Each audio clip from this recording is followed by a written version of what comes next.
Well, good morning, everybody out there.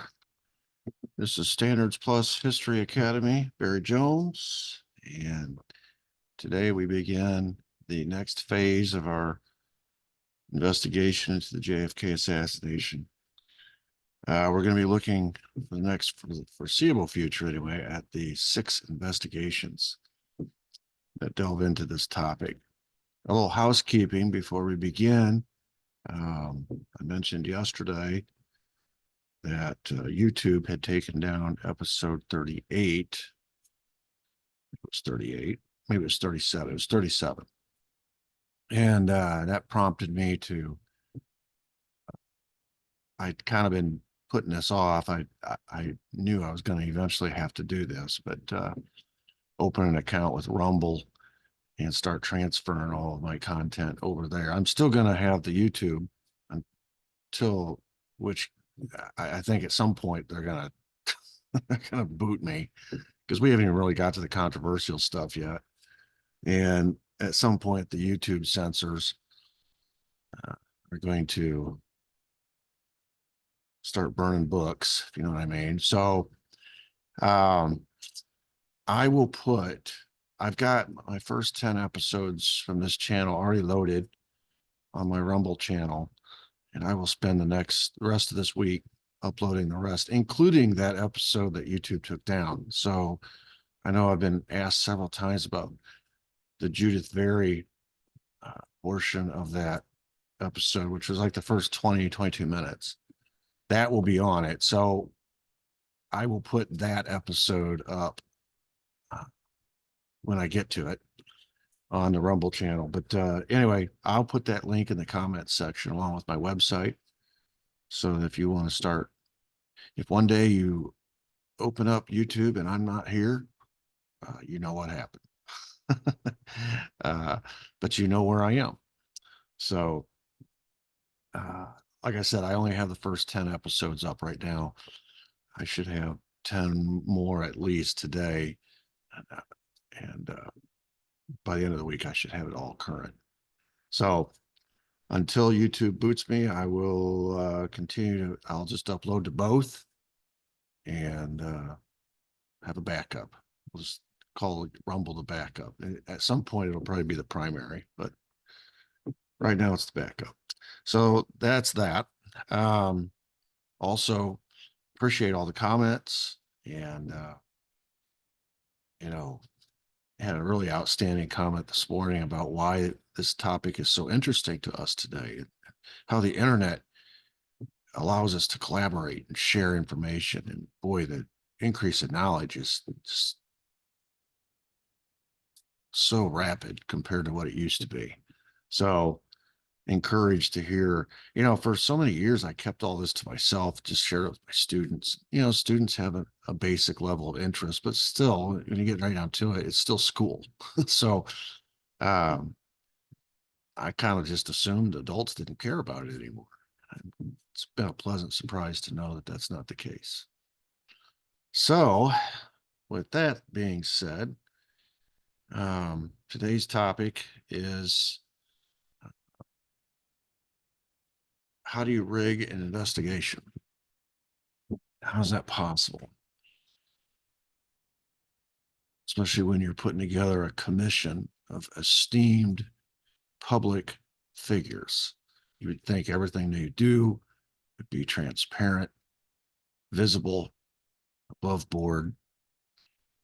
They have their reputations and legacies to think about. You'd think the truth would matter. And to maybe some of them, it does, or it did.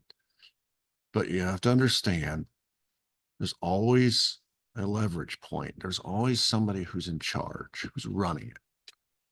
So that's what we're going to look at today. We've already seen, anecdotally different, just like yesterday, for example, we were talking about Ruby and how do you rig an investigation? Well, you determine when you're going to interview Ruby, and you strategically set that date to be after he meets with your MK Ultra doctor who's going to perform his specialty on Ruby and cause him to be insane, which means when you interview him, he will be worthless. That's one way you rig an investigation. All right. There are so many examples. Planting evidence. How many times, just with the Mexico City story, how many times did the FBI try to manufacture evidence, plant evidence, destroy evidence,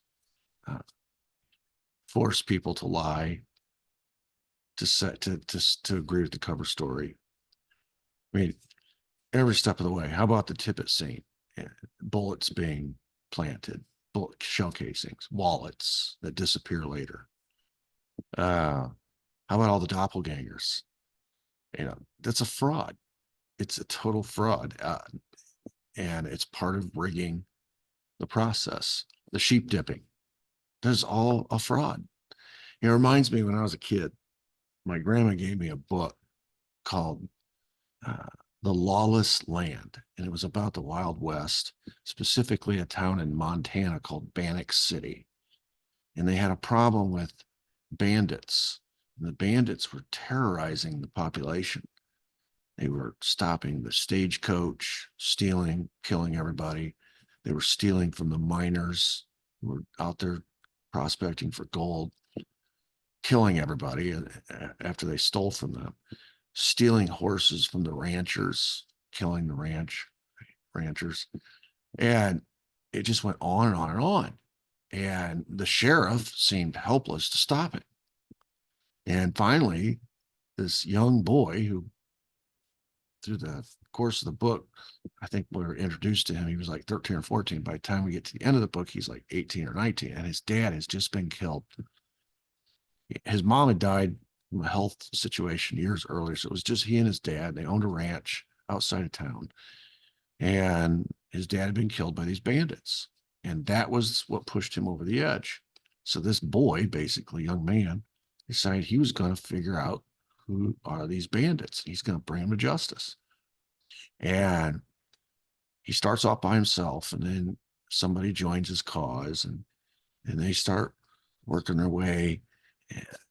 They're out late at night on their horses, trying to follow the bandits, trying to, and just to make a long story short, the ultimate discovery is when they capture one of these bandits and they're about ready to hang him, and they want him to say who's the leader of the bandits. And until now, no one would say, but this guy was kind of a coward, and he said the leader of the bandits is the sheriff. And so all this time, the sheriff had been playing like he was trying his best to stop the bandits. Turns out he was the leader of the bandits, and he was the biggest coward of them all. When they went and captured him, he cried and begged for his life and all those things. But I never forgot that. Here, the guy that we trust, the town of Bannock City was trusting. This is before Montana was even a state. So they had no law. The law was the sheriff, and they trusted the sheriff to keep law and order, and he did not do that. In fact, he was using his position. He was exploiting it for his own gain. And a lot of people died because of him. And it just made such an impression on me about how people in authority whom we trust are telling us the truth. They're humans like the rest of us. And though they are cloaked with this aura of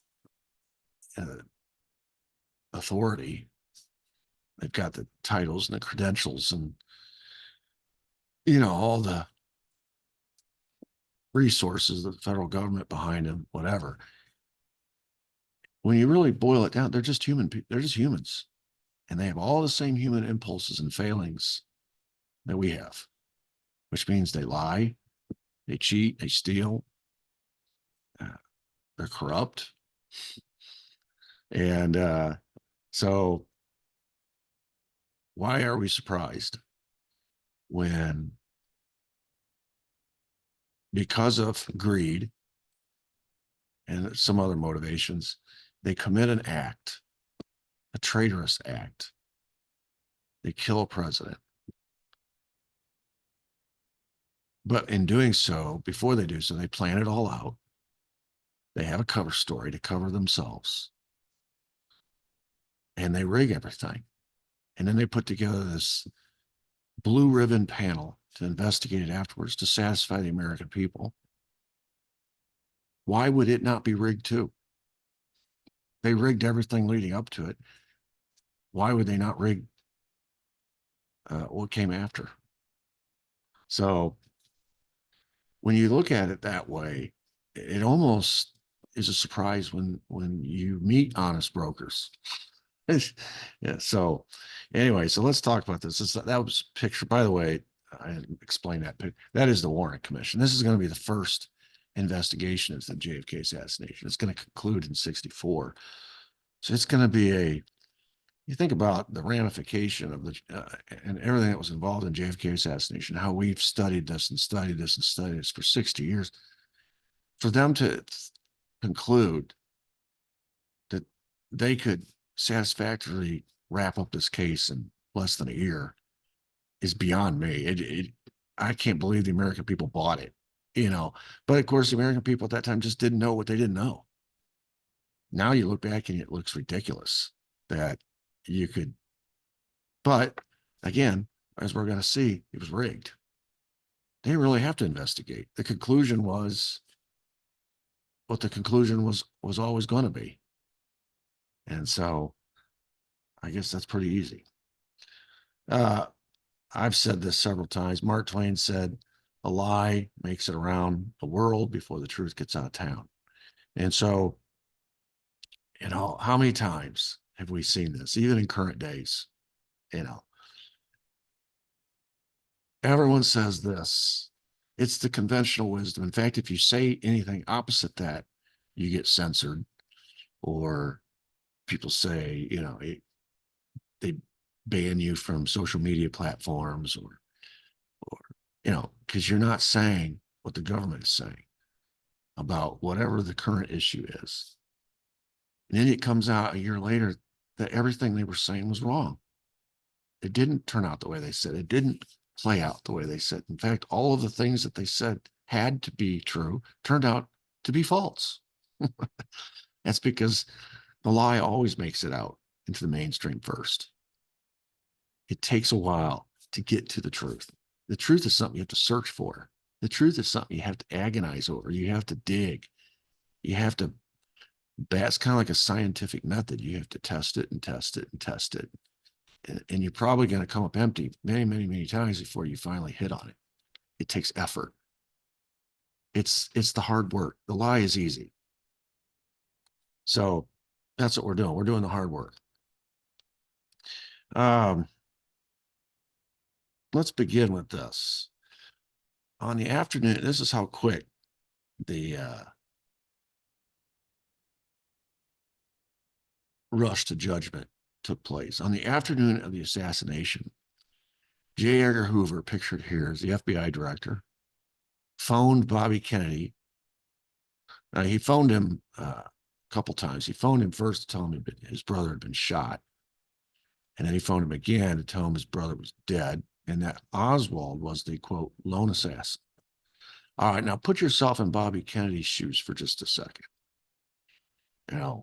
He knows Lee Harvey Oswald. He knows that Oswald was sent by the CIA on a mission to Russia as a fake defector. And how does he know this? Because Bobby's the one that got him back into the country and made the deal with him to be the FBI informant. And as FBI informant, Oswald has given the FBI some, and Bobby and the White House some very valuable information about the CIA and what the CIA, the private war had been waging against Cuba. For example, the gun running.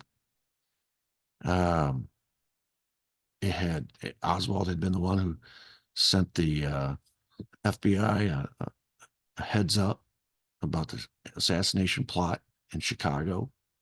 Remember, he only identified himself as Lee. And of course, the White House got wind of it and canceled the trip.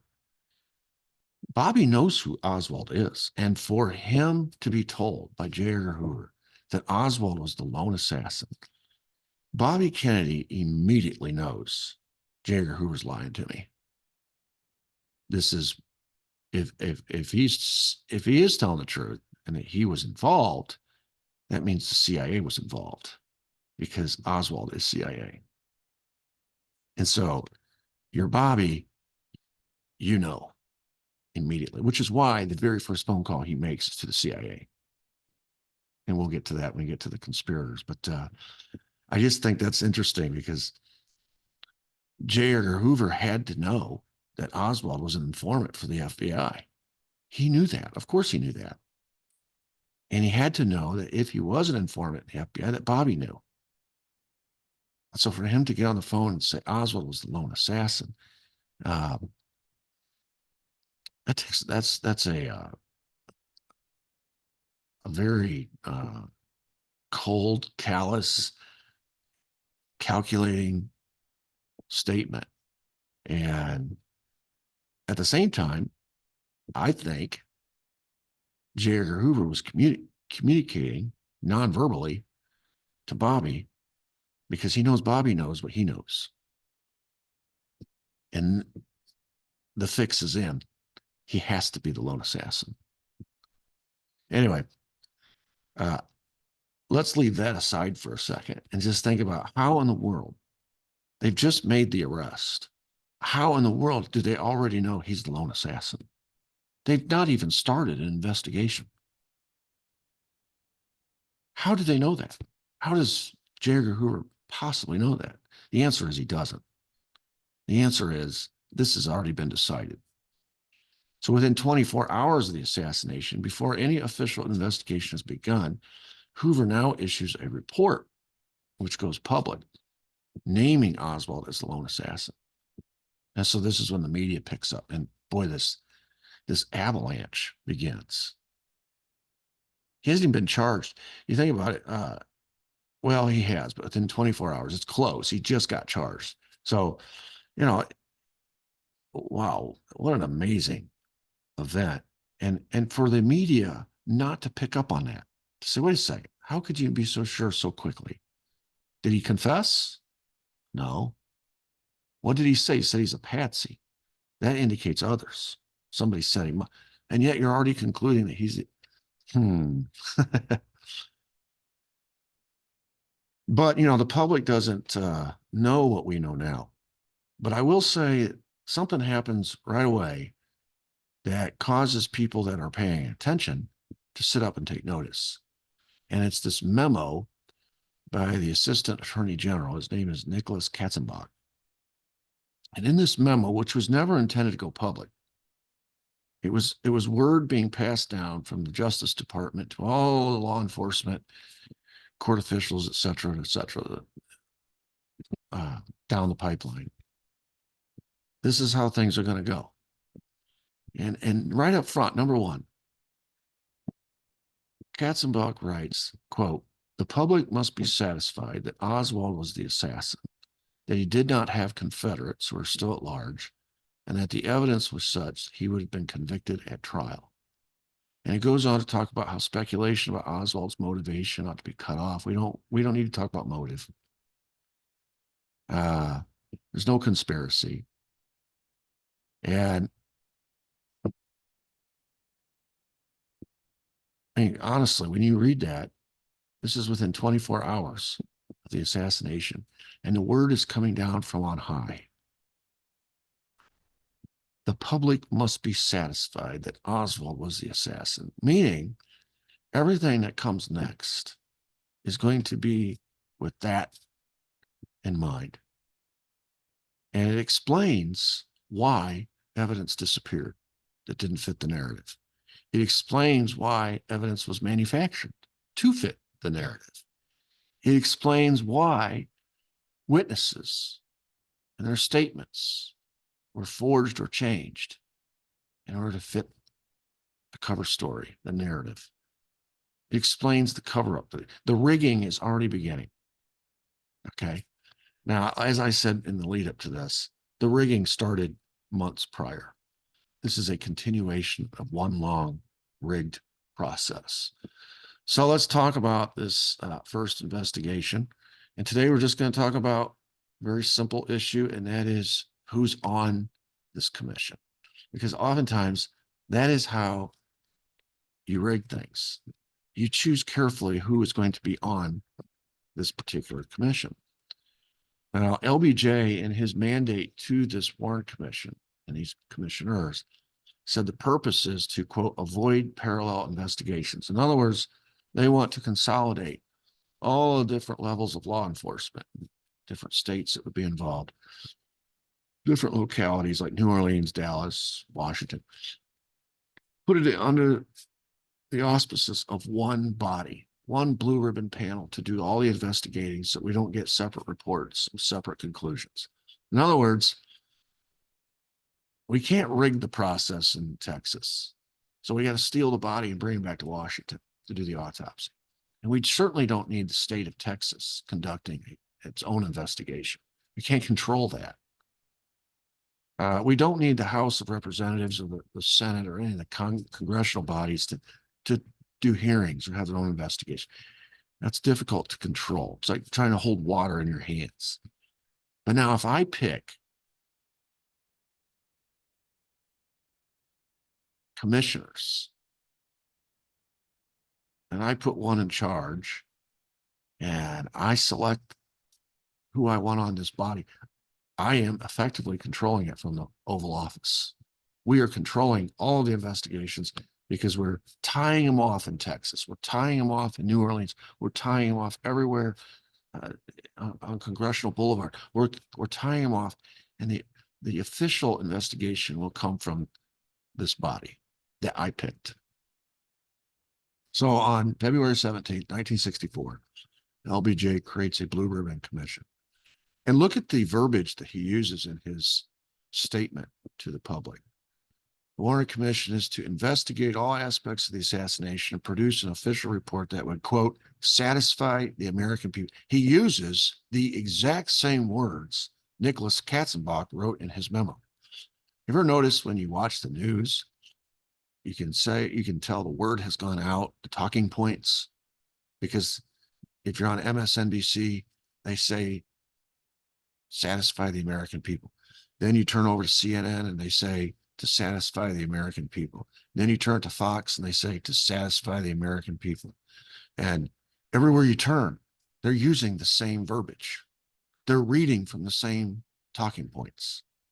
LBJ didn't even invent the talking points. He's reading the talking points, which is why he's using the same words. It's rigged. They established some rules about this commission. Number one, no press. You know, you ban the press, you're effectively shutting out any form of transparency. People might have questions. They want to shine light on what's going on, and they're not allowed.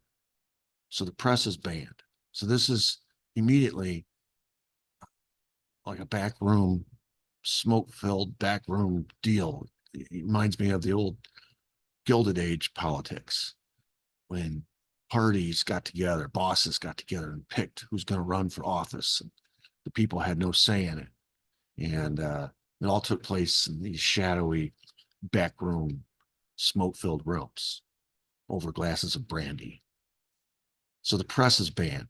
Transcripts are all classified. So if they take depositions, they take statements, it's all classified. So that means since the press is not there to report on what's going on and the transcripts are classified, you don't have the ability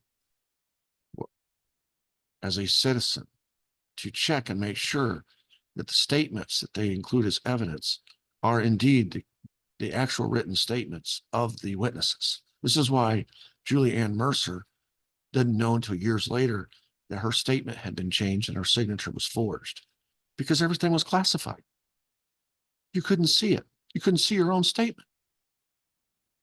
And this enables the Warren Commission basically to be the final arbiter of what is true and what is not. They say, and you just have to trust them. They're basically saying to the world, trust us. This is what he said. Trust us. This is what we found. Trust us. My experience has been, if you want my trust, then let me see. When you hide something from me, my default response to that is I don't trust you. And there's usually a reason you hide. There's a motive. There's a need for it. It's necessary. The truth doesn't need a bushel basket over it. The truth needs sunlight. So then we get to the selection of the members. You'll notice that there are 2 Republicans, 2 Southern Democrats, 2 Intel military reps, and 1 token. Let's start with the token. The token is Chief Justice Earl Warren. I've told this story before in an earlier episode. He didn't want to be on this. He didn't want any part of it. He got bullied into it by LBJ, who told him that this could cause a war between us and the Soviets. 45 million Americans would die. You'd have 45 million Americans' blood on your hands if you say no. We need your name. You don't have to do anything. We just need your name because people trust you. You are cover. I don't know if he told him this, but he essentially was cover for who was really running it. Everybody calls it the Warren Commission. And it gives it an air of authority and legitimacy, credibility. If it was called the Dulles Report or the Dulles Commission, people would reflexively think, not sure I trust that. I don't know if I trust the CIA director running the Warren, this commission. So that to give Dulles cover, Warren had to be included. So he's the token. We're going to see that all of these men have military backgrounds. We'll see that in a minute. 2 of them direct ties to intelligence. Southern Democrats, that's important because LBJ wanted to give the appearance of bipartisanship. So he puts 2 Republicans and 2 Democrats, but these are Southern Democrats. Southern Democrats aren't fans of JFK. Southern Democrats from the old wing of the party, before the Civil War, the slave wing, after the Civil War, the segregationist wing, the anti-integration wing. Okay, these are the folks that resisted James Meredith being enrolled at Ole Miss. These are the folks that resisted the Little Rock Nine being enrolled at Little Rock High School. These are the folks that didn't take kindly to the Freedom Riders crossing in Mason-Dixon line, coming down to register voters, African-American voters. These are the folks of the Jim Crow laws and the KKK. And of course, John Kennedy now he didn't start off as a civil rights president, but he became one. And by 1963, he had taken the plunge. And he had proposed in that famous speech. He said, "This is the issue of our time." He invited Martin Luther King to Washington, where he gave that famous "I Have a Dream" speech in order to put pressure on Congress to pass the civil rights law that he proposed. JFK stood up for James Meredith to go to Ole Miss, sent the National Guard. He stood up and protected the Freedom Riders. In case after case, JFK disappointed his own party in the South. And I don't think it's any coincidence he was killed in the South. But anyway, to put 2 Southern Democrats on the commission are not to put 2 friendlies. These are not friendly to JFK. And obviously 2 Republicans are not friendly to JFK. The Intel military reps are not. In other words, there's not one person sitting there in the commission that's going to take up for JFK. And when the Secret Service tries to bail on its responsibility and say, well, we didn't order the bubble top removed. JFK asked for it to be removed. He wanted to be close to the people. And no one was there to say, well, give us evidence that he said that. They just accepted it. Or that he didn't want the motorcycles surrounding the limo. because they made too much noise. They blamed it on Kennedy.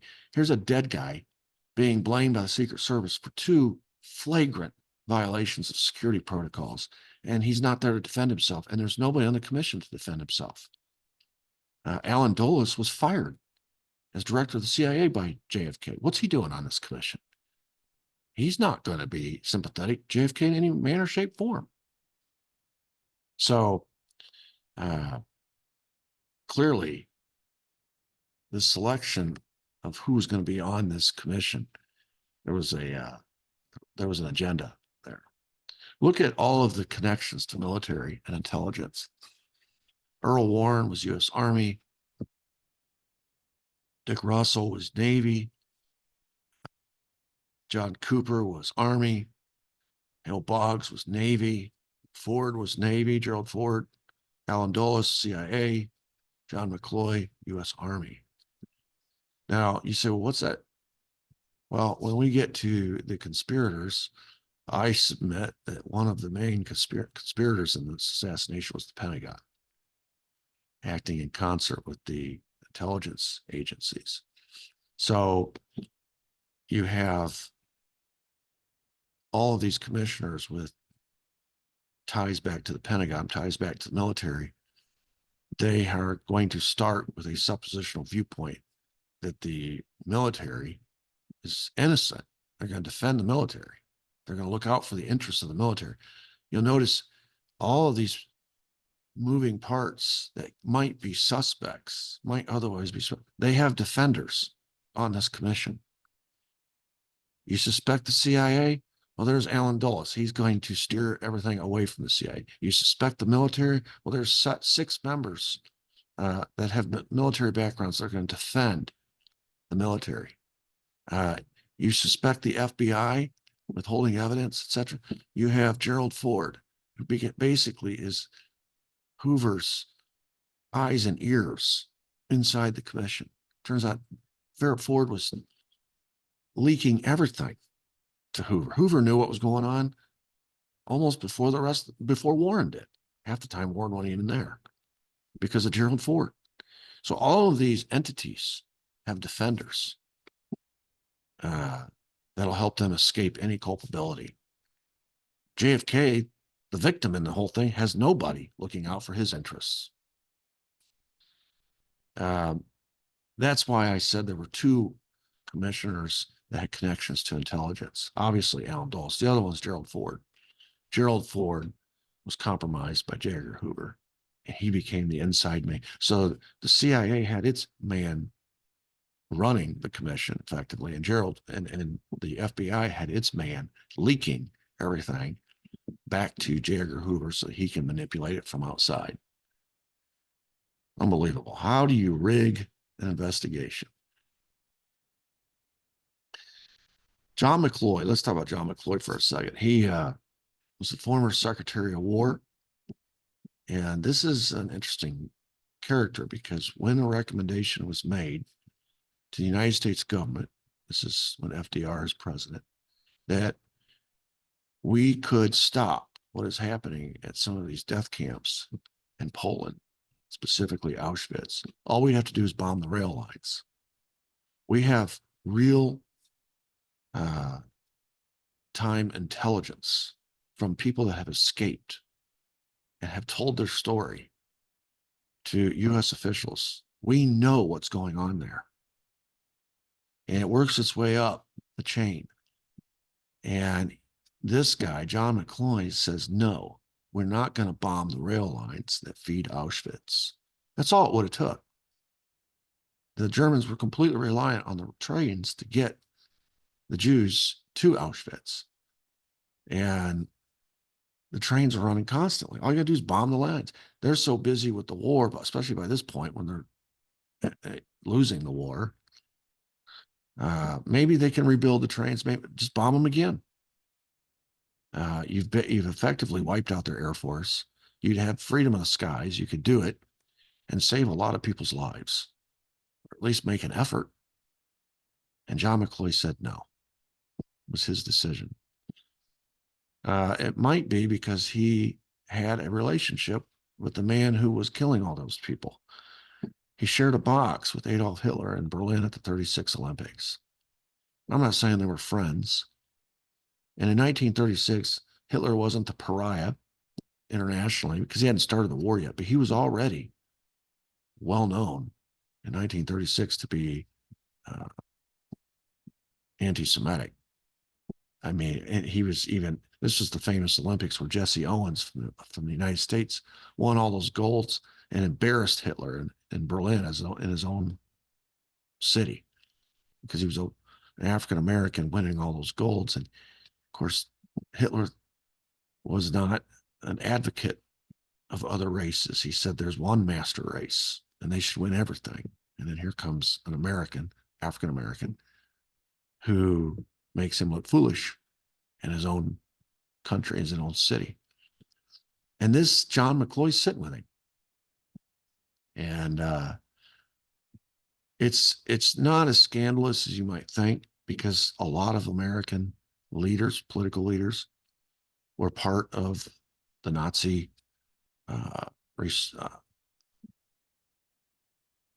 rearmament that was taking place in Germany, the reconstruction of its country. We basically helped them become the superpower that they became. We preferred a strong Nazi Germany to a strong communist Russia. In fact, we viewed a strong Germany as necessary to act as a counterbalance to this Soviet threat, this communist threat emanating from Moscow. And so we took sides early on. And our side, the side that we chose was Hitler and Germany. And we tolerated all the anti-Semitic stuff because of all the good stuff he was doing. I know that's difficult to hear. If you study history, it's what happened. We even had an ambassador. His name was Joseph Kennedy, JFK's daddy, who argued. Now, FDR ended up having to fire him because it became so politically incorrect what he was saying. But he basically took Hitler's side and argued against intervening against Hitler. And so John McLoy sharing a box with Hitler in Berlin at the 1936 Olympics probably didn't raise a lot of eyebrows back then because there were a lot of people in America who were rooting for Hitler secretly because we considered them to be less of a threat than we did the Soviets. Boy, but it sure does look bad looking back. He also opposed when the time came and our government decided what we had done with the Japanese Americans during World War II in the internment camps was unjust and that they deserved some sort of compensation. We call them reparations. He opposed the reparations of these Japanese Americans. This was something that had just happened. And a lot of these Japanese, as you're going to find out, lost their property, they lost all their possessions. If they owned small businesses, they lost their small businesses. They lost everything. And after the war, we were like, well, sorry. And then eventually we thought, let's give them some money to help them get back on their feet. It wasn't a lot. It was a pittance, really. But John McLoy opposed that. And he wasn't the only one involved in this internment issue because most of these Japanese that were interned lived in California. And as governor of California, Earl Warren's job was to set up all those camps and implement them. He became the government's implementer of this policy. And he's the guy who got to decide what to do with all the Japanese Americans' property. And he chose, once he got rid of them and sent them off to the internment camps, what are you going to do with all this property? He gave it away to people that were political supporters so that when the war was over and the Japanese Americans came back to get their storefront or to get their house, whatever, it's gone forever. This guy gave it away. He's on the Warren Commission. We know that the real reason he was on the Warren Commission was to give cover to Dulles. Dulles was the real mover and shaker on the Warren Commission.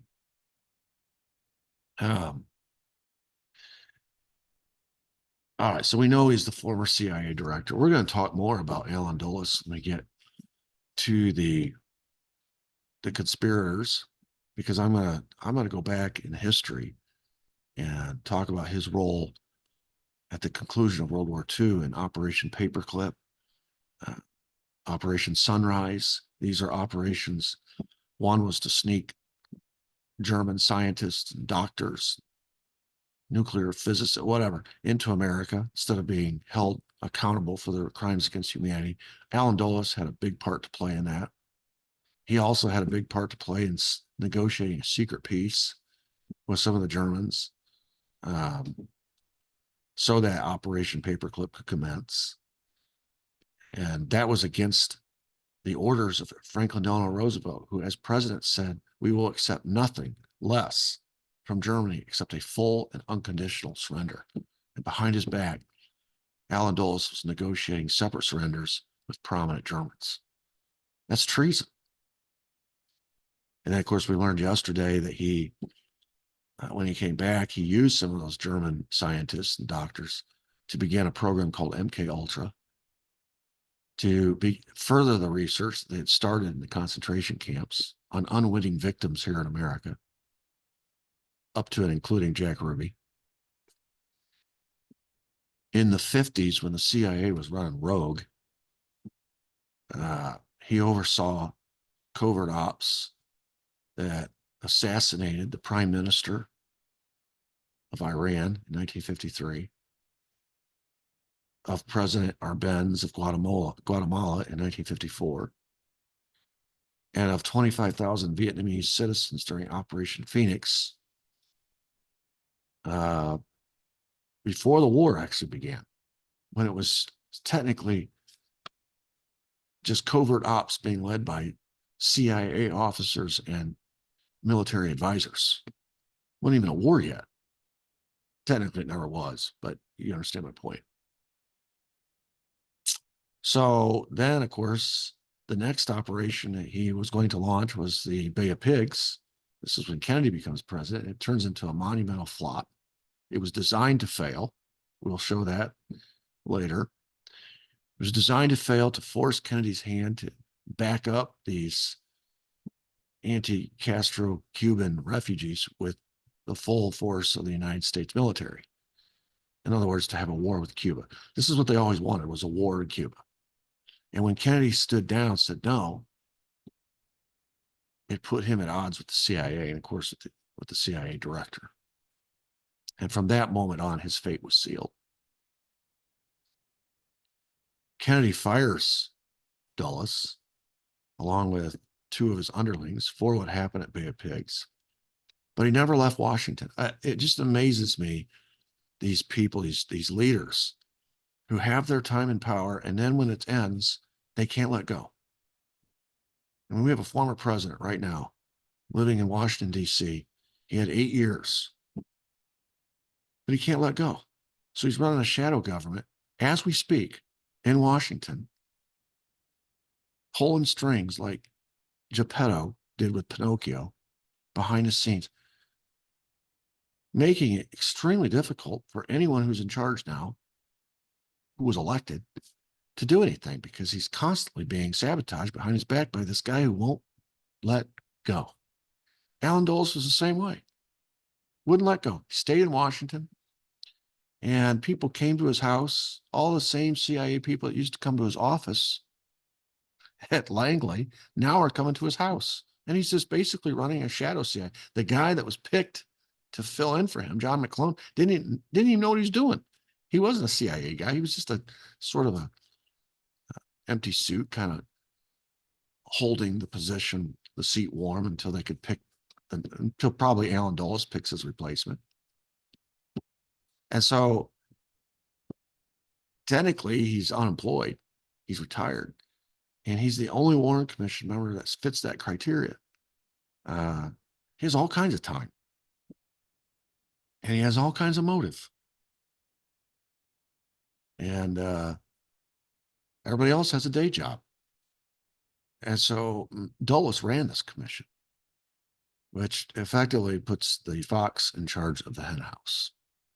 You know, when J. Edgar Hoover announces to the world Lee Harvey Oswald is the lone assassin.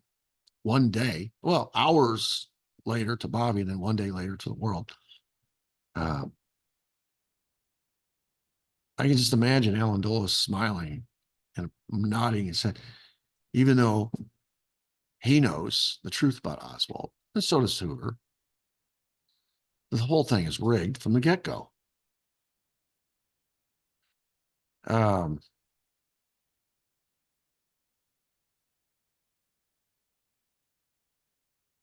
We've already learned that Dulles made sure that the Warren Commission did not know of the CIA connections to the mafia, number one, to the gun running that was taking place in Cuba, number two, to the multiple assassination attempts on Castro's life, number three, to its connections to Oswald, number four, to its connections to Ruby, number five.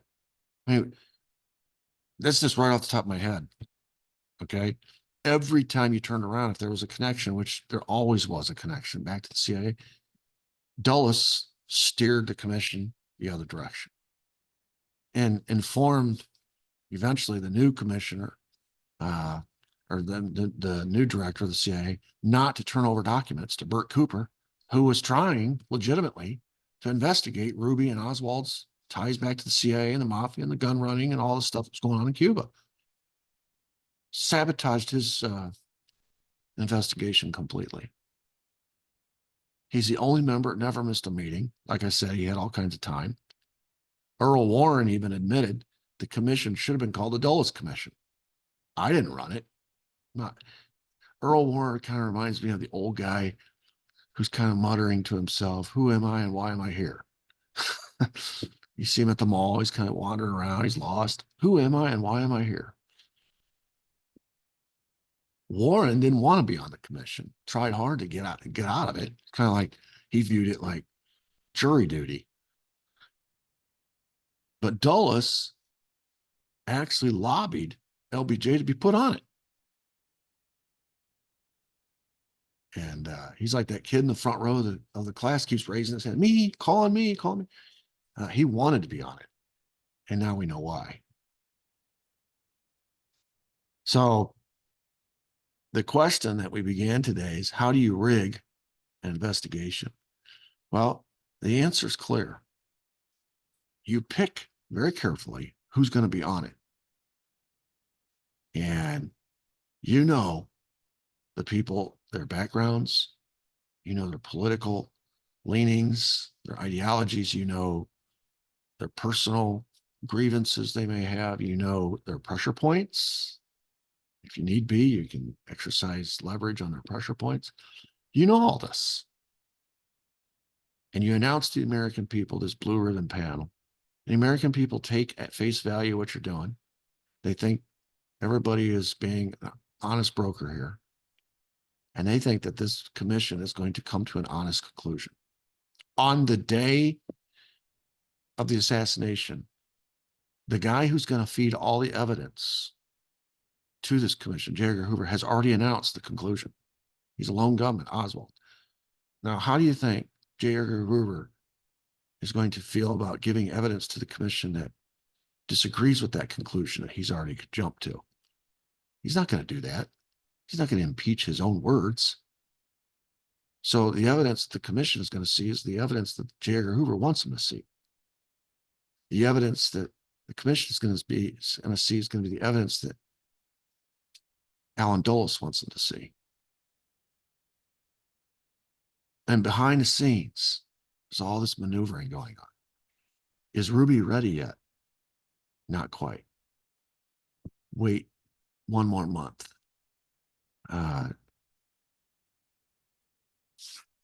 The doctor hasn't arrived yet. They haven't had their examination yet. And then when they get the word, Ruby's ready. Okay, now we'll go to Dallas and we'll interview Ruby. And I mean, you just see this time and time again throughout the course of this investigation, where problem areas get solved by people who have the resources and they have the connections to solve them. because the cover story, above all, the cover story must be, going back to what Nicholas Katzenbach said, the public must be satisfied that Oswald was the lone shooter. That he has no Confederates that are still at large, no conspiracy, and that if there had been a trial, he would have been convicted. I couldn't set it better myself. That is the marching orders of the Warren Commission. And all of the law enforcement down the line, fall in line. The word has come down from on high. It's Oswald. All right, so that's how you begin. And of course, we understand this is just the beginning of the rigging of the investigation. The rigging of the assassination was planned and already laid out months prior to that, with all the sheep dipping and the doppelgangers and all that stuff. But this is just another part in the play. It's like when you go to a play and you have the different parts and you have an intermission and you come back, it's the same play. It's all part of the same play, but it's a different act in the play. So this is Act 2. You had the Act 1, which is the lead up to the assassination. I would say this is more like Act 3. Act 1 was the lead up, the cover story, the summer of '63, the doppelgangers and the sheep dipping. Act 2 was the assassination itself. And now Act 3 is the cover up. And that's where we're at. All right. If you enjoyed today, give me a thumbs up, hit the notification bell. Also, feel free to subscribe to my channel. It's free. And as I said at the beginning, I will put my link to the my other platform in the comment section, along with a link to my website, Standards Plus. That's actually sphistory.com or barryljones.com. And you can get access to content there at my website. And if you want to, maybe by the end of the week, I'll have episode 37 back up on that other platform. If you want to, go check that out. If you missed it, feel free. Until the next time, I hope everybody has a great day, and we'll see you on the other side. Thank you.